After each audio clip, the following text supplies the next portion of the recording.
আমার নাম শ্রীনিবাস, একটা কুরিয়ার কোম্পানিতে চাকরি করি। আমি একেবারে সেই ছোটবেলা থেকেই সত্যিকারের ধর্মকে খুঁজে বেড়াচ্ছি। আর আমি তারপর এক সময় কোরআনের কিছু কথা শুনলাম।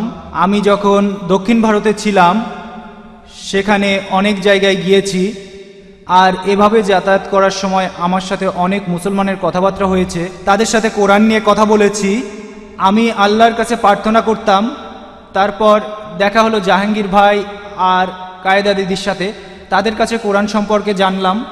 আর আমি কোরআনের কথাগুলো মন থেকে মানলাম। আমি আনন্দের সাথে জানাচ্ছি যে আজ বিকেলে আমি মুসলমান হয়েছি। আলহামদুলিল্লাহ।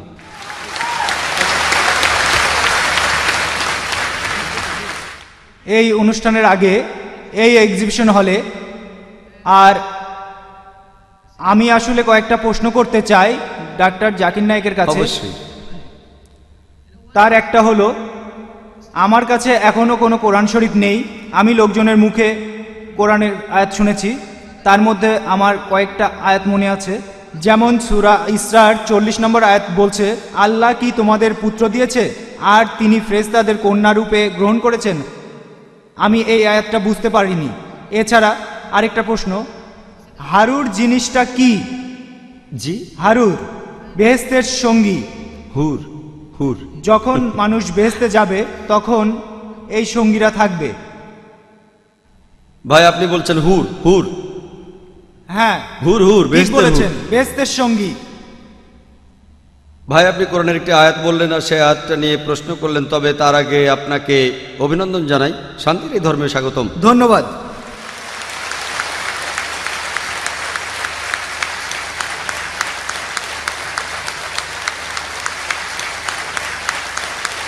অনুরোধ করব অনুবাদ সহ পবিত্র কোরআনের একটি কপি নিয়ে আসতে। প্লিজ একটা কপি নিয়ে আসুন ইনশাল্লাহ। আর দেখবেন যেন অনুবাদটাও সেখানে থাকে। আমি আপনাকে কোরআনের একটা অনুবাদ দেবো যাতে আপনি পড়ে বুঝতে পারেন ইনশাল্লাহ। এবার আপনার প্রশ্নটা, পবিত্র কোরআনের একটা আয়াতে বলা হয়েছে যে তোমরা কি কন্যাদের আল্লাহকে দিচ্ছ আর পুত্ররা তোমাদের। এই আয়াতে যেটা বলা হয়েছে, আর আমার লেকচারও বলেছি, আল্লাহ পবিত্র কোরআনের সূরা ইখলাসের 3 নম্বর আয়াতে বলছেন, লামি আলী দলামি উল্লাদ, তিনি জন্মাননি, জন্ম দেননি, মহান সৃষ্টিকর্তা, তার কোনো সন্তান নেই। এখানে তর্কের খাতিরে বলা হচ্ছে যে তোমরা আল্লাহকে সন্তান, আল্লাহকে শুধু সন্তানই দিচ্ছ না, তাকে কন্যা সন্তান দিচ্ছ, আর পুত্ররা তোমাদের। এটা একটা রূপক প্রশ্ন। আল্লাহকে কোনো সন্তান দেওয়াটাই ভুল।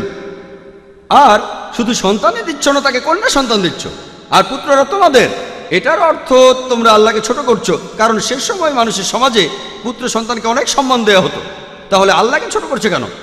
আল্লাহ পবিত্র কোরআনে বলছেন, সূরা মারিয়ামের 88 নম্বর আয়াতে আছে, ওয়াকালু তাকাযুর রহমান ওয়ালাদা, তারা বলে আল্লাহ সন্তান গ্রহণ করেছেন। লাকাদ জিতুম শাইআন ইদ্দা, তোমরা তো এক বিভৎস বিষয়ের অবতারণা করছো, তাকাদু সামাওয়াতু ইয়াতাফাত্তারনা মিনহু, যাতে আকাশমণ্ডলে বিদীর্ণ হয়ে যাবে, ফাতানশাকুল আরজু, পৃথিবী খণ্ড বিখণ্ড হবে, খায়রুল জিবালু হাদ্দা, আর পর্বতমালা চূর্ণ বিচূর্ণ হয়ে পতিত হবে। আল্লাহ বলছেন, যদি আকাশের কোনো অনুভূতি থাকতো আর তারা যদি শুনতে পেত যে আল্লাহর সন্তান আছে, তাহলে আকাশ ফেটে যেত, পাহাড় পর্বতের অনুভূতি থাকলে তারা চূর্ণ বিচূর্ণ হয়ে পতিত হতো, পৃথিবী খণ্ড বিখণ্ড হয়ে যেত।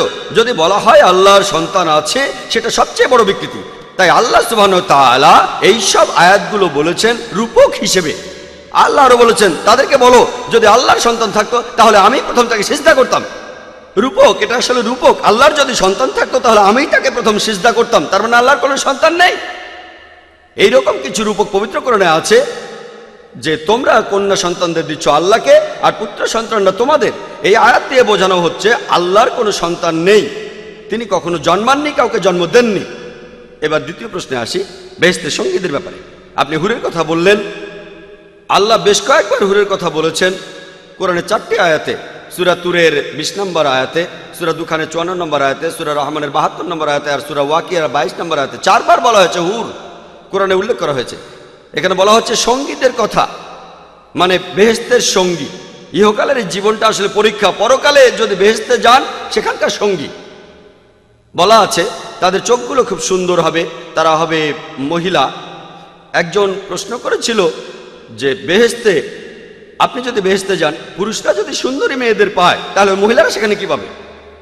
বেহেশতে গেলে পুরুষরা সুন্দর সুন্দর মেয়েদের পাবে, তাহলে মহিলারা সেখানে কি পাবে? এই প্রশ্নটা একবার আয়েশা রাদিয়াল্লাহু তাআলা আনহাকে করা হয়েছিল। মহিলারা সেটাই পাবে, তাদের হৃদয় যেটা আশা করেনি, তাদের চোখ যেটা দেখেনি, তাদের কান যেটা শোনেনি। এই হলো জান্নাতের বর্ণনা। তাহলে মহিলারা বেহেশতে সেটাই পাবে, তাদের হৃদয় যেটা কখনো আশা করেনি, তাদের চোখ যেটা দেখেনি, তাদের কান যেটা শোনেনি। এই হলো জান্নাতের বর্ণনা। এখানে সংক্ষেপে বলা হচ্ছে যে বেহেশতে কি হবে। সেখানে দুধ আর মধুর নদী থাকবে। আপনি ধনী লোক হলে এই পৃথিবীতে দুধের নদী বানাতে পারেন, কিন্তু সেই দুধ আমাদের পরিচিত দুধের চেয়ে আলাদা হবে। বেহেশতের ফল পরিচিত ফলের চেয়ে আলাদা হবে। বেহেশতের হুর আমাদের চেনা জানা মেয়েদের চেয়ে আলাদা হবে। তাদের সাথে মিস ওয়ার্ল্ড বা মিস ইউনিভার্সকে তুলনাই করা যাবে না, তারা অনেক উঁচু স্তরের।